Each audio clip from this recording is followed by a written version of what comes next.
심우정 검찰총장이 사퇴 요구를 이런지하에 거절했습니다. 대검을 항의 방문한 야당 의원들을 만나지도 않고 외면했습니다. 이제 야당은 더 이상 좌고우면할 필요가 없습니다. 즉각 탄핵안을 발의해서 심우정의 직무를 정지시켜야 합니다. 내란 수계의 복귀를 꿈꾸면서 열심히 내란 대행 노릇을 해온 최상목 권한대행도 마땅히 심우정과 함께 탄핵되어야 합니다.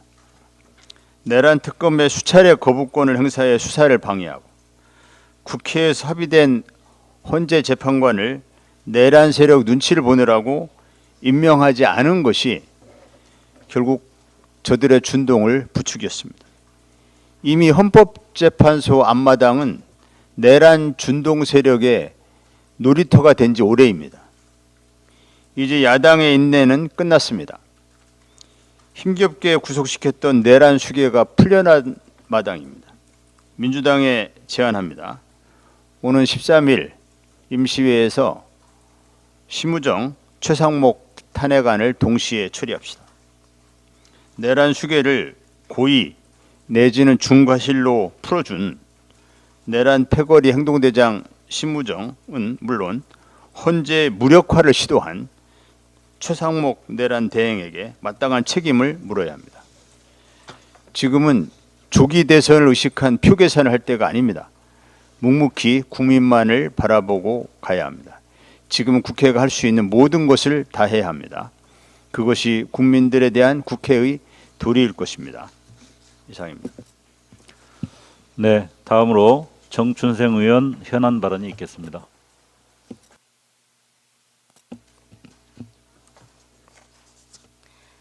심우정 검찰총장은 내란 사태에서 어떤 역할을 했습니까? 내란 주요 임무 종사자 아닙니까?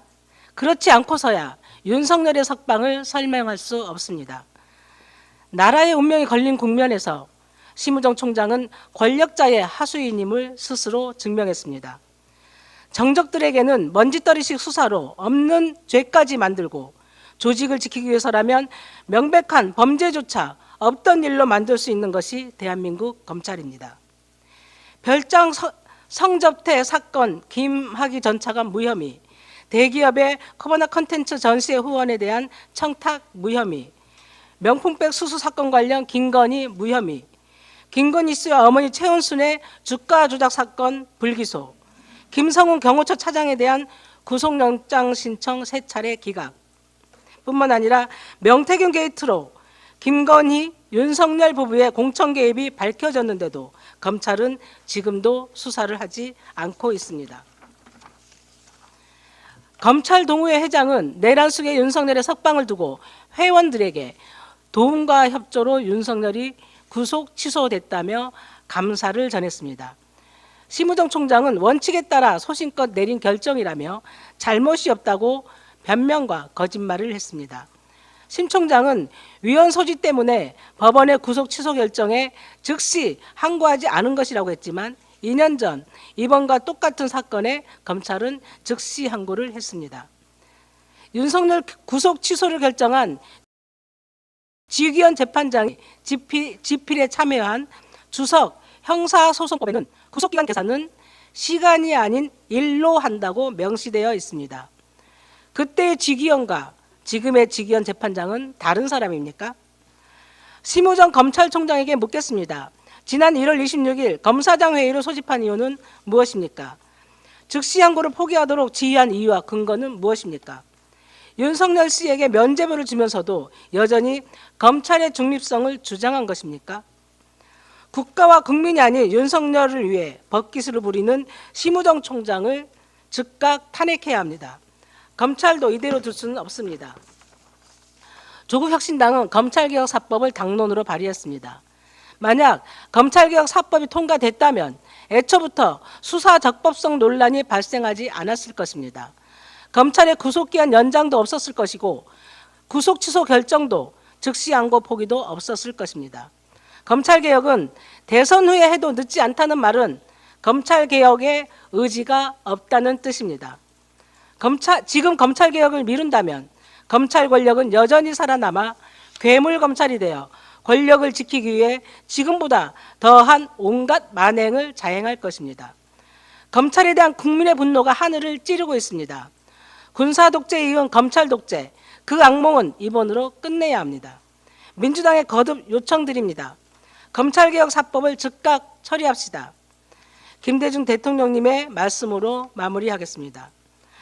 악의 세력과 다퉈서 이기는 것도 쉽고 지는 것도 아주 쉽습니다. 아무것도 안 하면 집니다. 감사합니다. 네, 다음으로 강경숙 의원 현안 발언이 있겠습니다. 네, 2024년 12월 14일 윤석열 대통령은 국회에 의해 탄핵 소추되었습니다. 오늘자로 88일이 흘렀습니다. 12월 3일 밤 집에서 그리고 국회에서 TV와 스마트폰으로 온 국민이 보았듯이 국회에 총을 들고 들어와 창문을 깨부수며 난입한 수백의 군인들을 목격했고, 선관위와 정당의 당사, 여론조사 기관에도 군인들이 들어왔죠. 싹 잡아들여라 라는 말처럼 정치인과 민간인 체포조도 운영되었습니다. 500여 명의 수거 대상 목록도 나왔습니다. 탄핵 소추로 받은 번호는 사건 번호 2024헌 나8입니다. 오늘도 헌재 재판관들은 이 탄핵 소추에 대한 평의를 진행 중입니다. 올 2월 25일 탄핵 심판 변론이 종결된 이후에 14일째입니다. 벌써 2주가 되어갑니다. 노무현 전 대통령 때 14일간 11번, 박근혜 전 대통령 때 11일간 8번 평의를 했으니 충분한 시간입니다. 단순히 시간만 그런 것이 아닙니다. 11차례 변론에 16명의 증인을 불러왔고, 증인 하나하나가 정보기관 수장, 경찰 수장, 군 핵심 관계자였습니다. 국민들도 다 아시듯이 내용상으로도 분명합니다. 먼저 비상계엄이 요건으로 드는 헌법 제77조 제1항을 윤석열은 명확히 어겼습니다. 생각해 보십시오. 12월 3일 전후 상황이 전시, 사변 또는 이에 준하는 국가 비상 사태였습니까?